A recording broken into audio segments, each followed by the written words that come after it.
It has webbed feet like a frog, a bill like a duck, and venom like a snake. And oddest of all, it lays eggs like a bird. So much of its life is spent underwater or underground that the life of the platypus is still largely unknown. An irresistible challenge to filmmaker David Pera. I've always been fascinated by the mysteries of how platypus have their young. And over the next 3 years, we're going to take you on a journey to discover what happens deep inside their nesting burrows. It's a truly amazing story. Maybe she's active.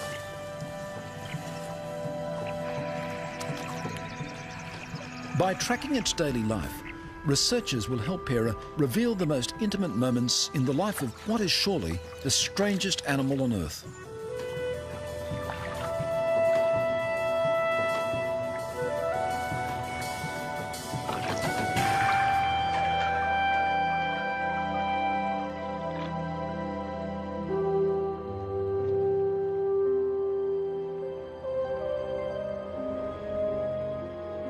The high plateau of Tasmania, the southernmost link in a mountain chain that stretches the whole length of Australia's eastern coast.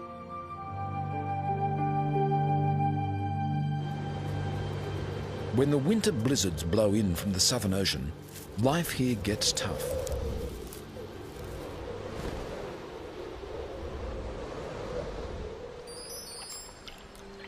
Yet, even here, the platypus thrives.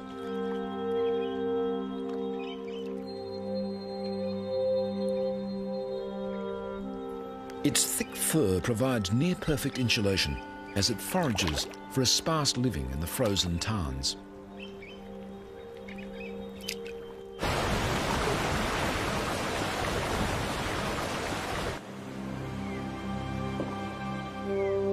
The spring thaw turns mountain streams into torrents.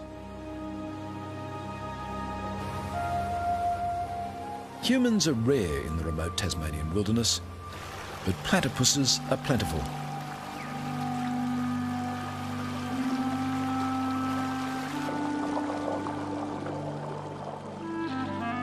There's prey to catch with their probing bills under every rock.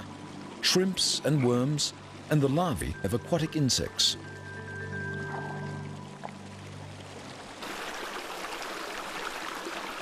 I've looked for platypus up and down the east coast of Australia, but the wild rivers of Tasmania are the greatest place to find them.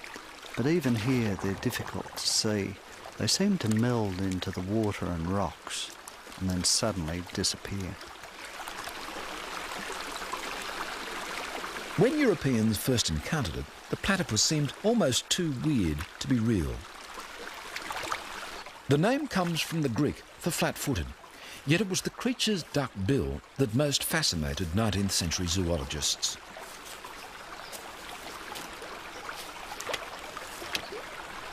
"200 years on, we're just beginning to understand what a remarkable instrument it is. In fact, there's a lot about this secretive animal that we're only finding out now. As the early naturalists discovered, the platypus is not an easy animal to study. Its burrows may run back into the banks for 30 metres. And they soon learned to be cautious. They found that the venomous spur of an angry male caused pain and swelling that lasted for weeks. So it wasn't till the 1880s that scientists confirmed that the platypus really did lay eggs. By the early 1900s, they were learning how to keep platypuses alive in captivity. In 1944, naturalist David Flay successfully bred from a captive pair called Jack and Jill. Months ago, David Flay noticed Jill was building a nest. He knew she was building up her milk supply. He then dug down and uncovered the burrow. To his delight, he found a youngster, already well grown. But this would be the only platypus born in captivity for 50 years. And even today, little is known about how they breed in the wild.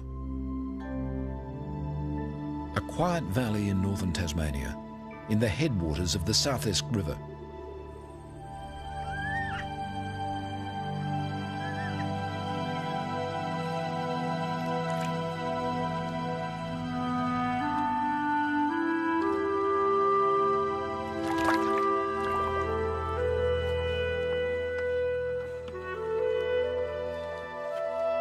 An unassuming farm dam proves an ideal site for biologist Nina Koch. She needs to trap a female platypus, the first step in an ambitious project. It's really unbelievable that these farm dams can be such a good place for platypus to live in. They seem to be enormously productive, ideal habitat for females to breed in.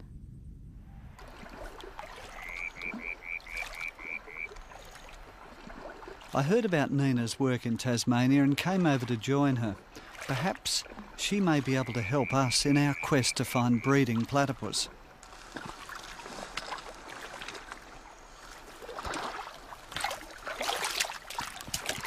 Nina has been fascinated by the platypus ever since she saw one on TV as a child.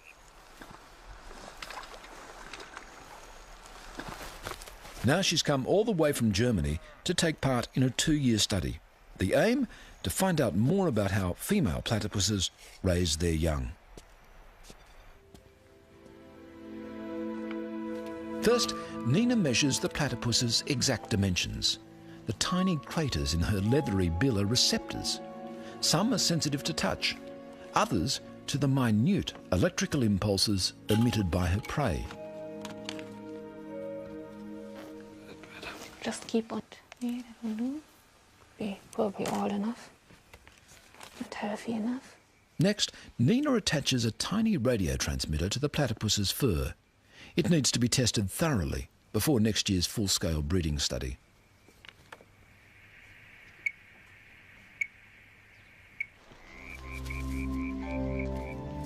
Nina decides to call the female Shy, after a platypus character in a children's book.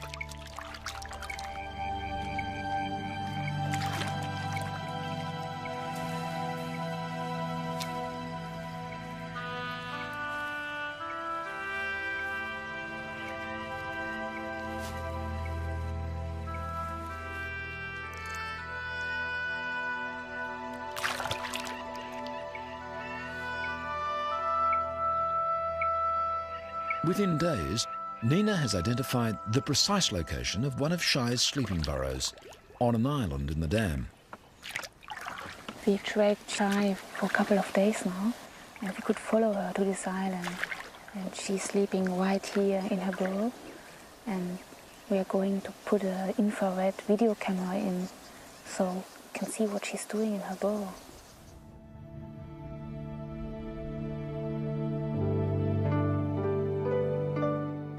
Just before dawn, Shy returns to sleep.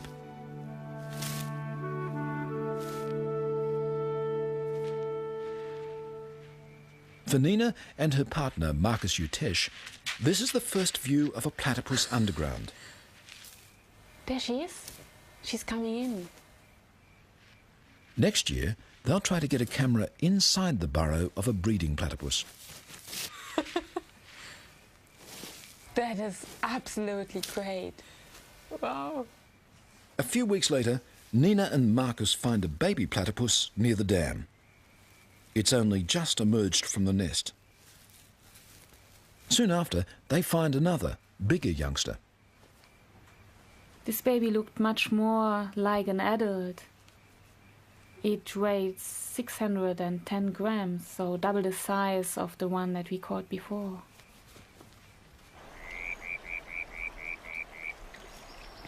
We released this baby in one of the farm dams, and then it started immediately to feed along the border of the lake.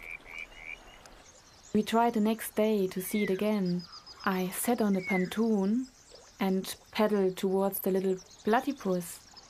He just stopped feeding and suddenly even came closer to me. He was by far more curious than afraid. Nina is hooked. This will be an ideal location for next year's study.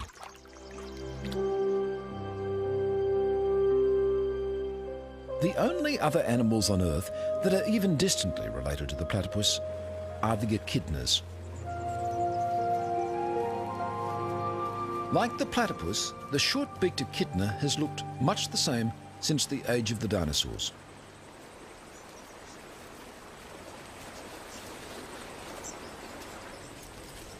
It too has evolved a highly specialised mouth, not a bill, but a beak, which can be used as a crowbar if need be, and a long sticky tongue to pull ants and termites from deep within their nests.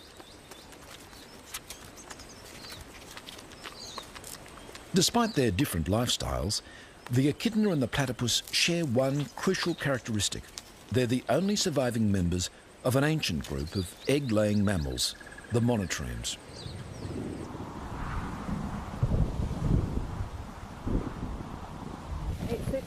That's pasta. Peggy Rismiller and Mike McKelvey have been tracking and studying echidnas for 15 years. What they've discovered about the echidna's breeding cycle may help David Pera in his pursuit of the platypus. That's Whisper. Up to a dozen echidnas at a time may be carrying transmitters. Okay. It's always worth seeing what Hari's doing. What Hari's doing is looking for a mate.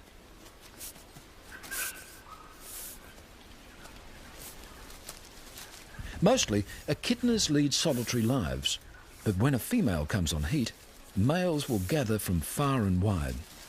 But the females emit a scent, and the scent is called a pheromone, and it's something that humans often can't smell, but obviously the males can smell it. The pheromone, of course, would be able to go cross-country on wind and attract the males. And we've seen males cross this peninsula several times and then eventually end up with a female. Hari and several other males are already here. And Whisper is on his way. Yep, he's there. Whisper joins what's called an echidna train, a group of males all paying court to a single female. Okay. She had an old burrow over here.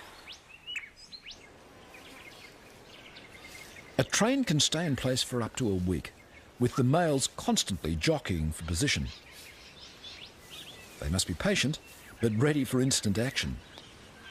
Mating will take place just once, when the female decides that the time and the partner are right.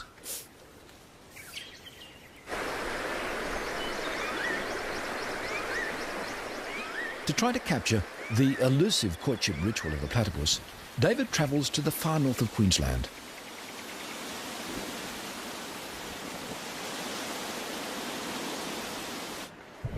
Here, in the tropical rainforest, the mating season has already begun.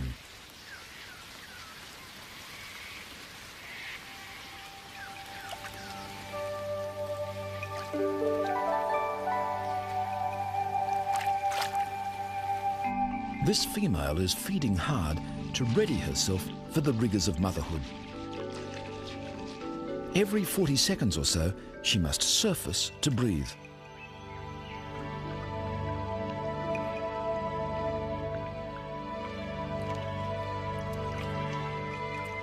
This is when she's most vulnerable. Eyes and ears are open wide, alert for danger. But as soon as she dives, she shuts them tight. Using only the sensors in her bill, she's built up a detailed mental map of her feeding ground.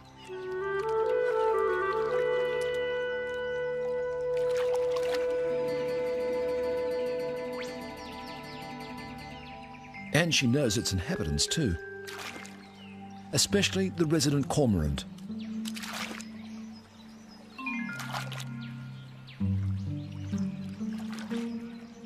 The white-faced heron minds its own business.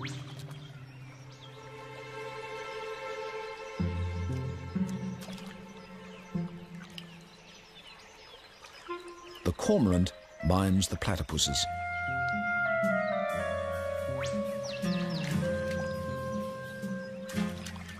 Each time the platypus dives, the cormorant follows, snapping up shrimp and small fish flushed out by the foraging platypus.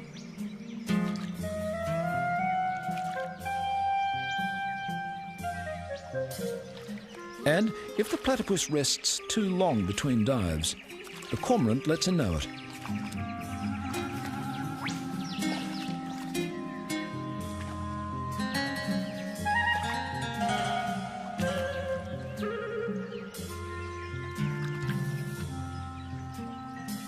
In this particular river system, almost every pool has several resident platypuses and a single cormorant ready to exploit them.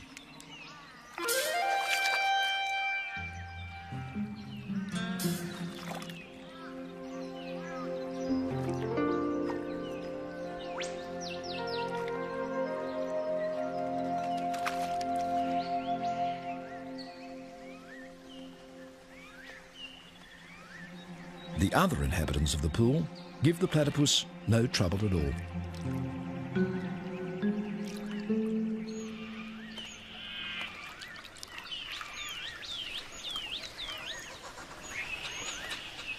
The azure kingfishers are peaceable neighbours too.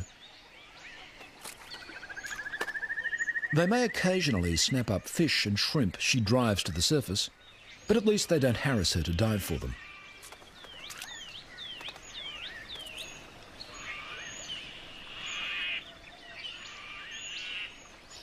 Most platypuses have a broader home range than a single pool. This muddy tributary to the main stream is a favourite feeding ground.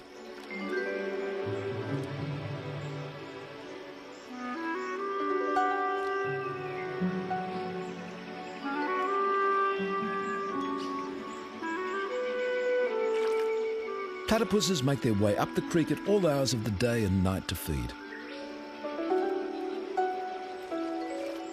They can sense the vibrations of their prey through the receptors in their bills.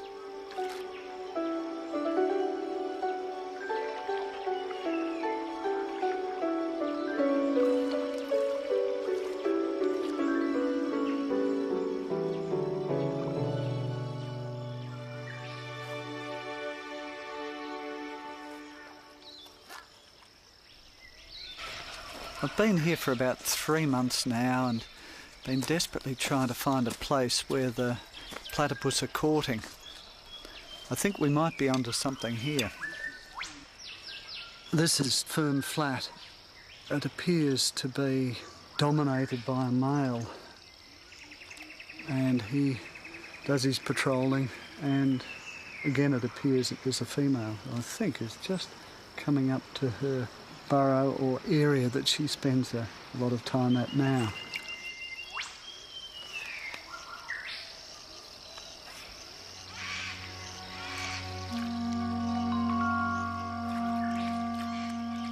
As the light begins to fade, the platypuses start to make their way further up the narrow creek. There's even better feeding where it runs through cleared farmland, but the platypuses will only venture there at night.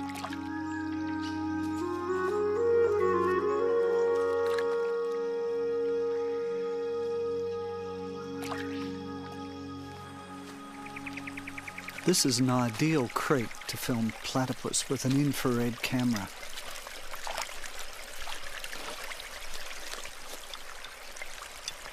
I really like using infrared cameras because you can capture behaviours at night that no one's ever seen before.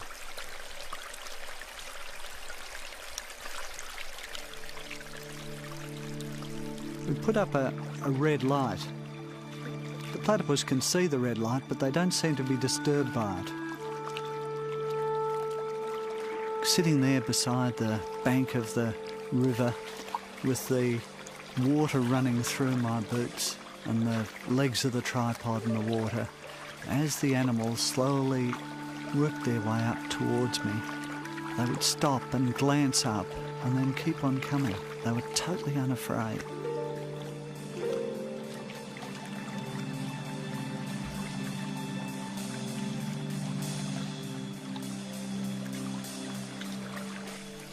In the first hour after dark, 6 platypus passed me. And then a water rat appeared. Water rats are about the same size as a platypus, but much fiercer.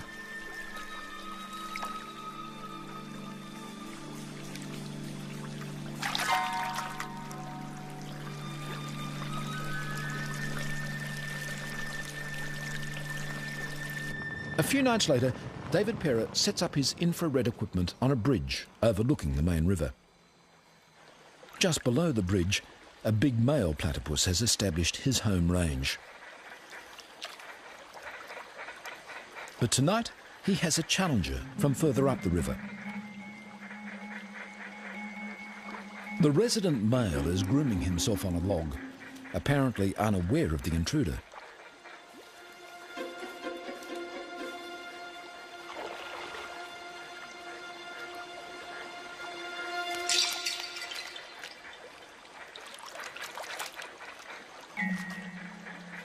Despite being caught by surprise, the resident male has won the encounter easily.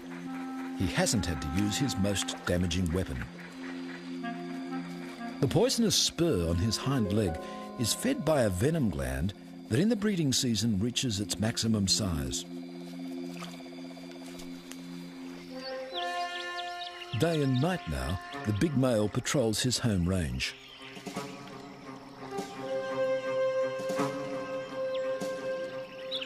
He's spotted another male lurking behind a stump. Without hesitation, he steams into battle.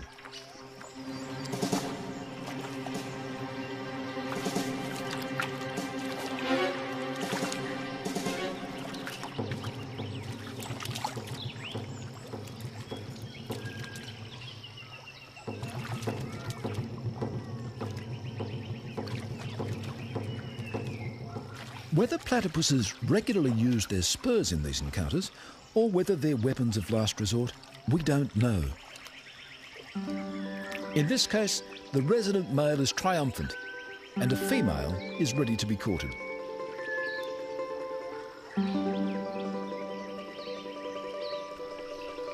The male grasps the female's tail, and the courtship dance begins.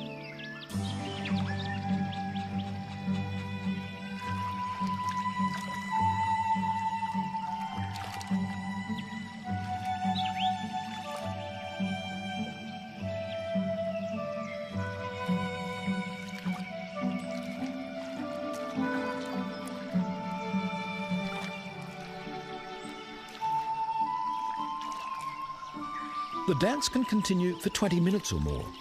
Whether the female is courted and mated by many males, or just one, is something else we don't know for sure.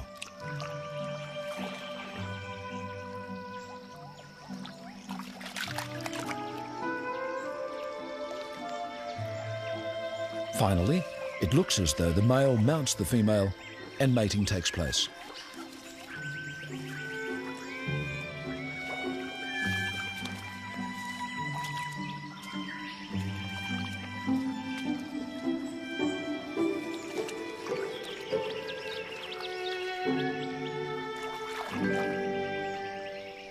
The bare patch on her tail may be a sign that she's been courted often in recent days. Now she's returning to her nesting burrow. 1 or 2 eggs, perhaps even 3, are on the way.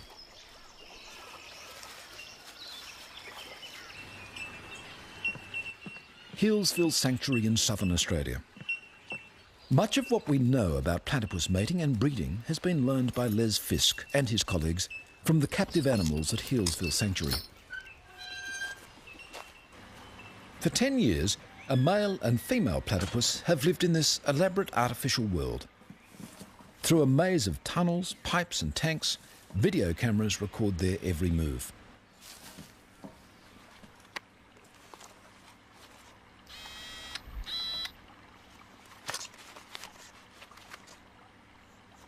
Two years ago, for the first time since David Flay's success in the 1940s, Fisk managed to breed platypuses in captivity.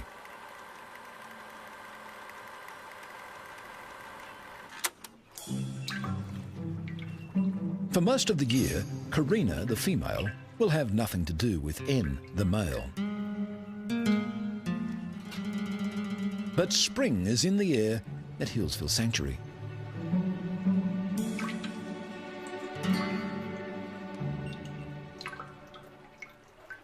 David Perra has already been manning his remote cameras for 2 weeks. Today, finally, the preliminaries are over and the serious courtship has begun.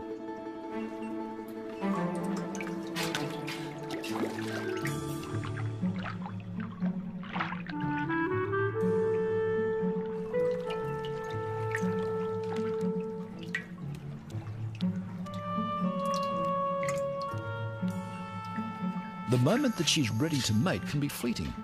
N is determined that he's the one who'll be around when that moment comes.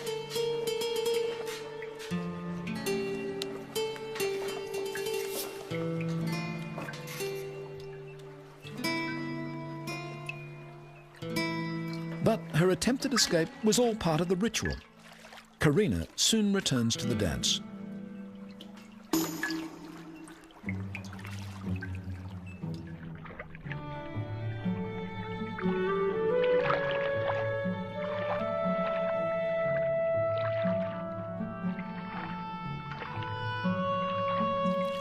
Two years ago, this couple successfully produced twins. Judging by the way the courtship is consummated, the signs are good for this season too.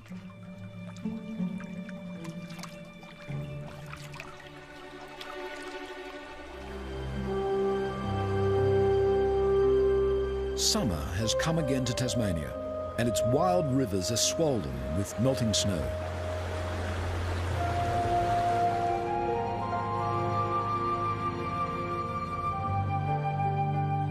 In a quiet backwater, as temperatures rise and the days lengthen, a female platypus is collecting material for her nest.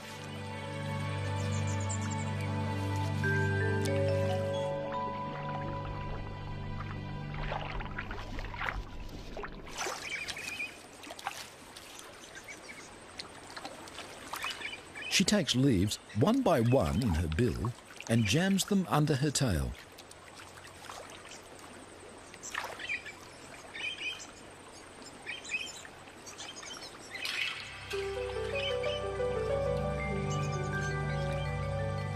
To safeguard it from flooding, she's dug the entrance to her burrow several metres up the steep bank.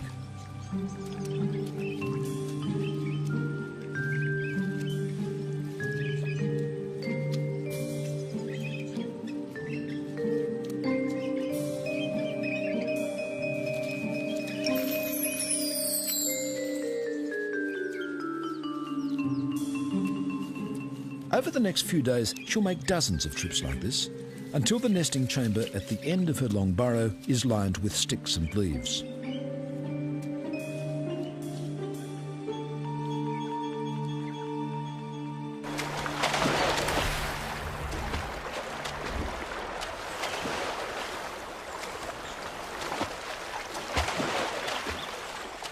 Back on the South Esk River, Nina Kosh and Marcus Utesh are joined once again by David Pera for the start of a new season's work. In the early afternoon, we go down to the South Esk River and set up a series of nets. These nets were originally designed to catch eels, but they're also really good and safe for catching platypus as well. Ja, genau.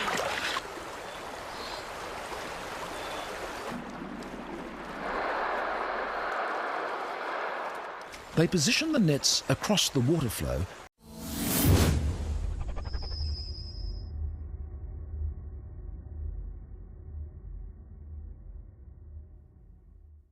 to trap the nightly traffic of platypuses as they feed up and down the river.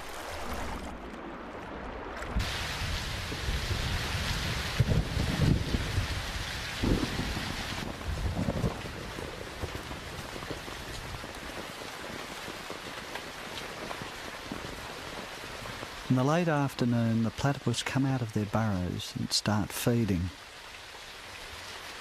They're very good at avoiding nets because their sensitive bill can pick up the water flowing through the mesh. Many evade the nets, but eventually we catch one.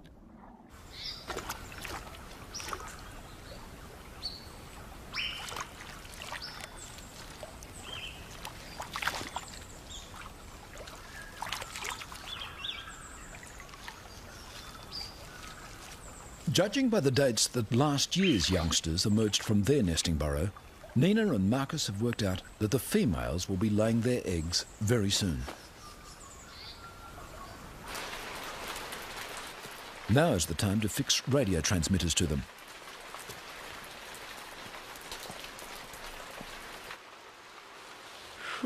This one has a large bare patch on her tail, a sign that she's probably been courted intensively.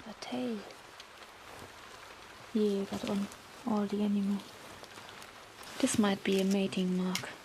All the fur is away from the tail surface. They discovered that she's one of the females they trapped and tagged last year. In fact, it's their old friend, Shy. 80-17, that's Shy. Wow. We got Shy back. Welcome back. Great.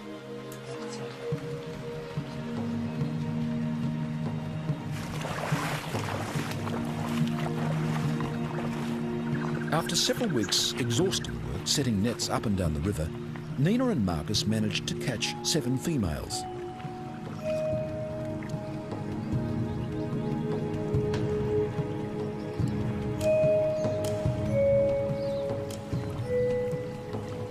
Each one is fitted with a new transmitter and released back into the river exactly where she was caught.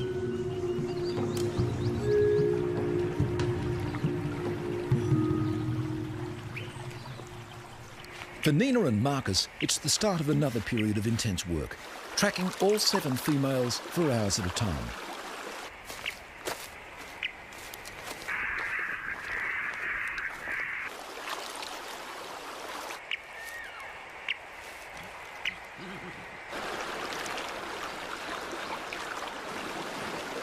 They find there's a wide variation in the platypus's behaviour.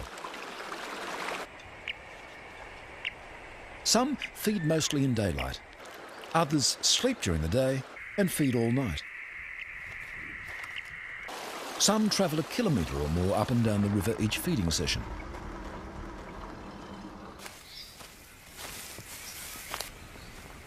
Others, including Shy, feed in one pool most of the time. Where's the strongest signal coming from? Downstream or? Nope. She must be sitting in there. Wow. Shy sleeps in the same burrow each day. Nina and Marcus want to pinpoint its exact location because there's a good chance it's where she's built a nest and is nursing her young.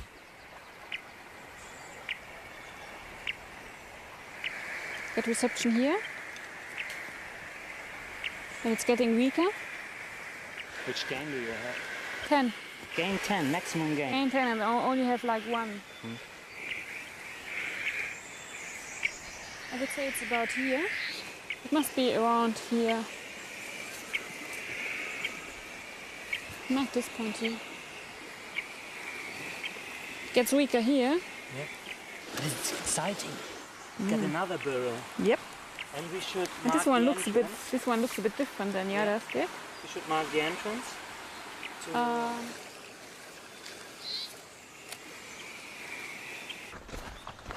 Meanwhile, Peggy Rismiller and Mike McKelvey are still keeping track of their echidnas. You think try again from here? Oh yeah, right towards that cypress. 3 weeks ago, this female was at the head of a mating train. She should by now have laid an egg.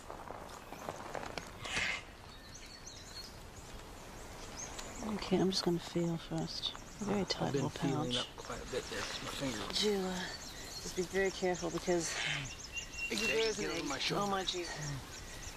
See if you can get it closer down your way. I'm going to pull the pouch open. There's There the it egg. is. There's the egg. It's an egg And there. there's a girl. 10 days after the egg is laid, a puggle will hatch.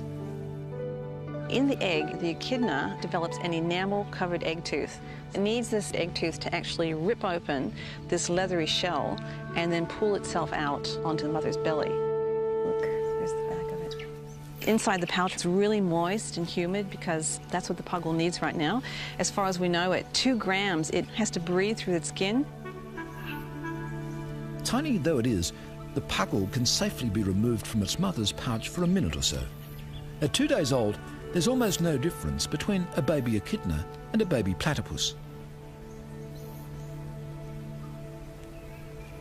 Less than 2 weeks later, it's already 100 times heavier than when it was hatched.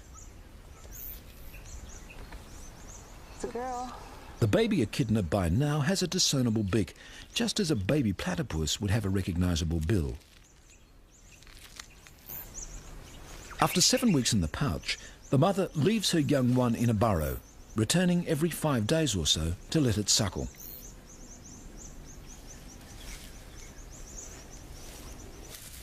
Instead of nipples, the mother has specially adapted paws, clustered in patches on her tummy. As the baby suckles, the mother expresses the milk through her skin. It doesn't need its eyes. I think it's like all very small animals. They go on scent. And so the young is scenting where the milk patch is. At 6 months, the young one is almost ready for independence.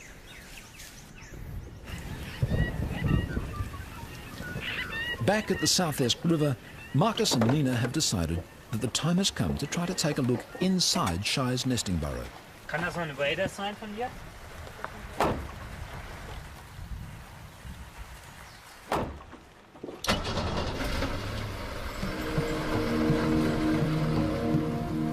Shy has been feeding regularly for 16 hours in every 24, returning to the same burrow each day to sleep. They're sure she's nursing young.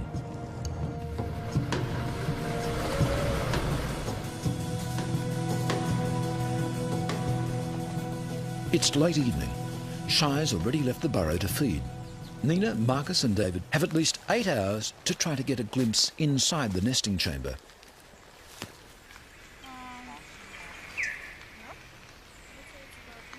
First, Marcus drills a hole carefully into the burrow roof. Frequent measurements over the past 2 weeks have told him exactly where and how deep to drill.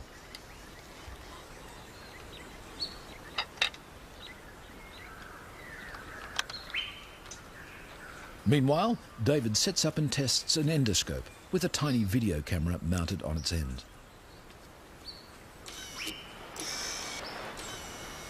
So down is like that. Yep. So straighten it up. Mm-hmm. It was really exciting going down into the nest chamber for the first time. Those are roots coming down into the top.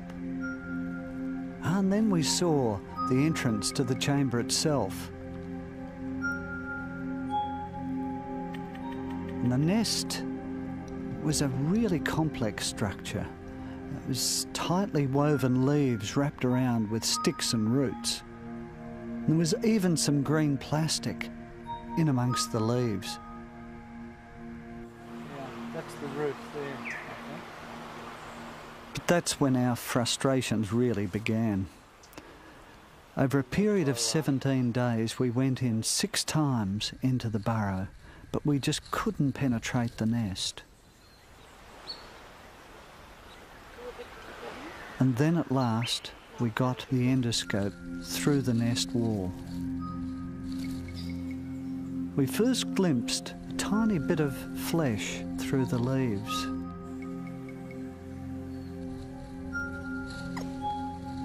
And then another period of frustration, half an hour trying to get a glimpse of the bill.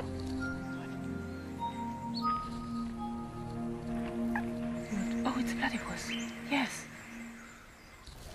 The bill looked huge through the endoscope, but it was really only a centimetre long. The front feet already had claws. And then, to our amazement, we saw there were 2 babies, not one, crammed into the tiny nest.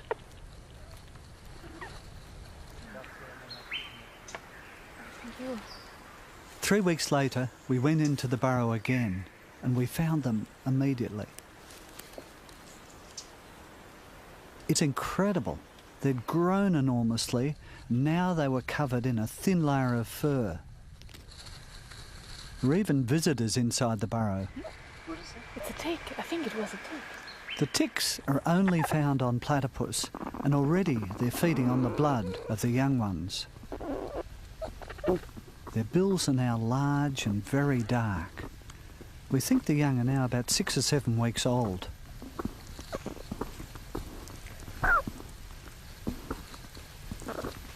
We're eager to see how the various parts of their body have developed. Their front feet have webbing between the toes, and on their back foot is the beginnings of a spur. The smaller one is female. the larger one has a much bigger spur. It's obviously a male. We called him Bigfoot.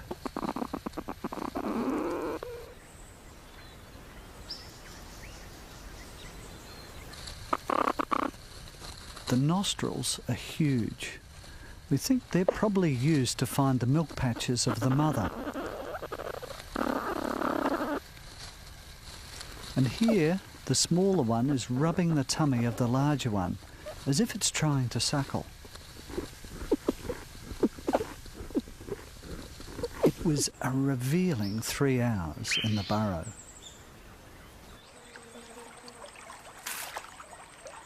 Nina is spending hours each day by the riverbank recording Shy's feeding patterns.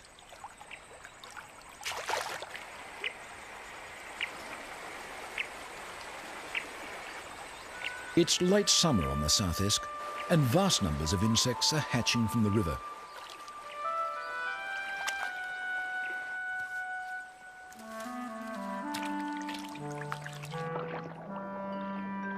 It's an ideal time for Shy to be feeding her young. She's just feeding enormously. She spends 16 hours out in the river, and she just goes along the river, and wherever she is, just feeds. Unbelievable hungry little female.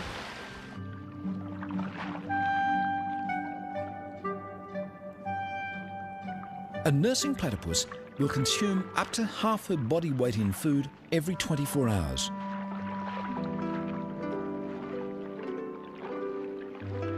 Most of it consists of tiny morsels, which she must somehow find and separate from the leaves, mud or gravel on the riverbed.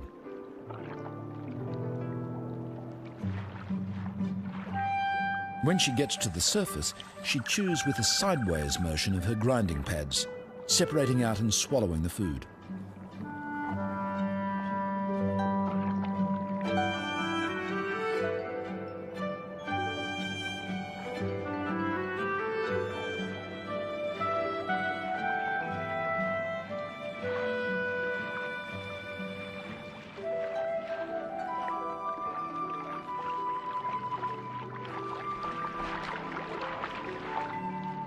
In a single feeding session, she may dive up to 1,000 times.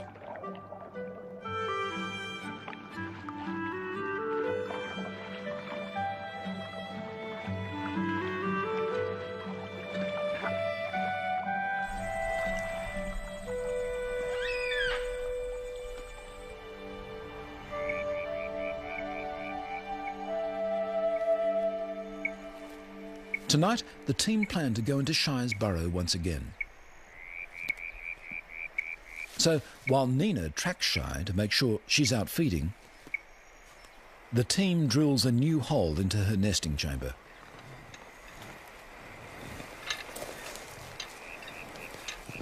This time, they're installing a tiny remote-controlled camera that will be able to film Shy feeding her young without disturbing her.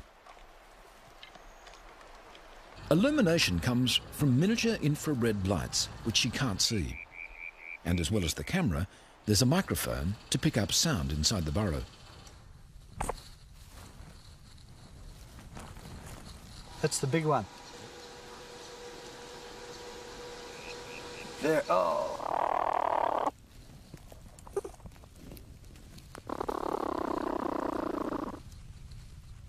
The babies are now about 13 weeks old. Their eyes are open, their bills are fully formed, and their coats have grown thick.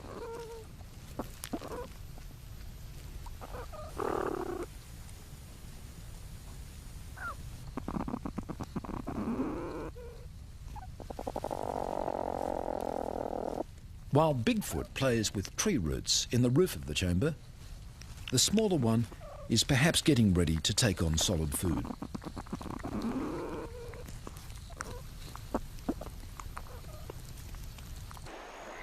Nina warns that Shy is on her way back to the burrow.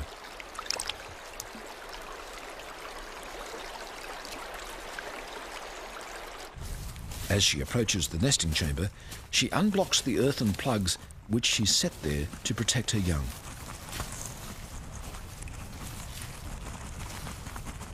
Then she's through into the chamber. Here we go.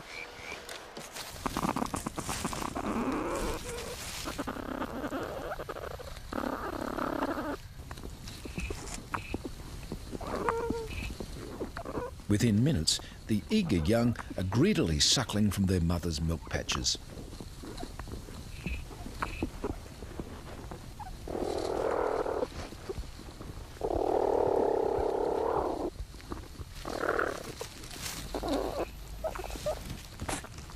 But the team is about to see behaviour that no one has ever seen before. That is amazing.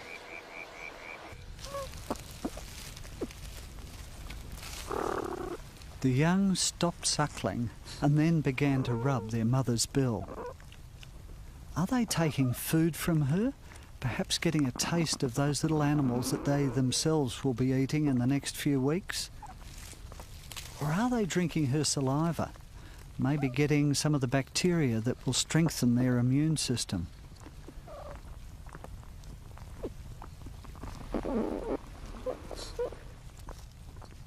We don't really know what we're seeing in these extraordinary pictures.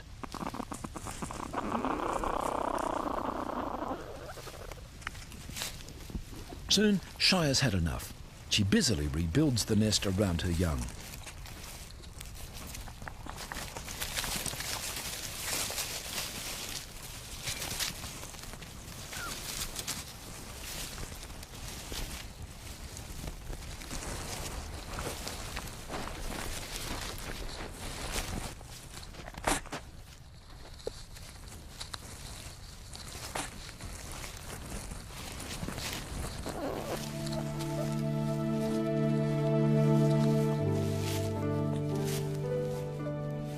And then she's gone, leaving a tangle of tails and bills behind her.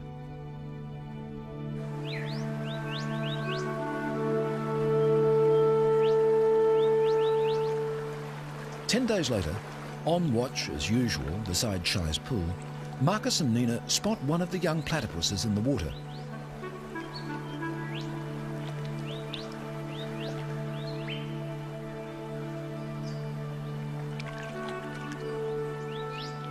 Bigfoot, the male, has emerged from the nest. The team watches, enthralled, as the last chapter in the drama they've been following for months unfolds.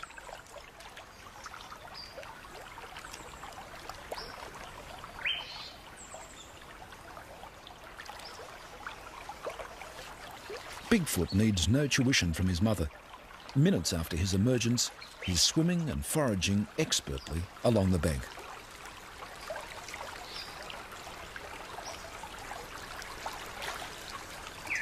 He asserts his independence swiftly. Within a few weeks, he's travelling well upstream from his mother's pool. Soon, he'll have to leave this rich feeding ground. He's trespassing on the home range of older, larger males.